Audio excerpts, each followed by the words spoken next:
when I was a kid, I remember specifically going with my mom and dad to church. We went to Victory Assembly in Poquoson, and at the time, we were going to Poquoson High School using it as the church facility. I remember walking down the hall to my classroom for Sunday school, and my dad and I had gotten into a little bit of a scuffle there in the car, and we had exchanged words, and we were yelling and frustrated with one another. But the moment we walked through the doors, it was like everything had changed. It hadn't changed for me because I was like 13 years old and mad.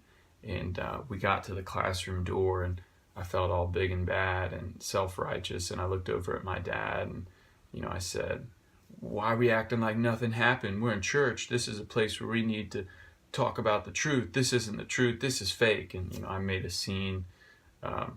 Apologies, Dad, if you see this. I had a similar experience on a much lower level today with Eli. We were preparing for church, and right around 9:30, he just started losing his stuff, and he kind of screamed and yelled for 20 minutes before we got in the car. He fell asleep for about 5 minutes, and I tried to get him to fall asleep again in the nursery, and it just wasn't happening.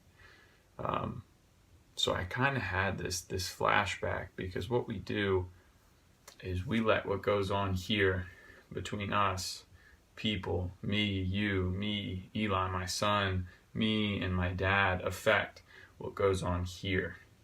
And this is a vertical plane. This is a horizontal one. What goes on here is circumstantial.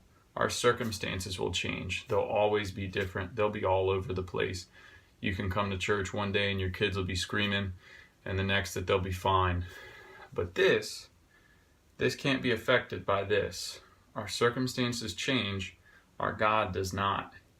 And I had that thought there this morning after I dropped my own kid off, and he probably would have said the same thing to me. "Why are we faking right now?" Well, we're not faking. We're recognizing that God's love overwhelms, supersedes, and takes over this, because this is always working. God's love prevails over all things. We can't allow our everyday circumstance to affect our everyday relationship with God, because if this changes this, then we've got nothing. So I'd encourage you guys to keep that vertical path with God in line, and not worry about the circumstances around you, because we do have a great high priest, someone who's died for us, conquered the grave. So many great adjectives we could throw out there for who God is. And as long as that stays in line, then this will stand.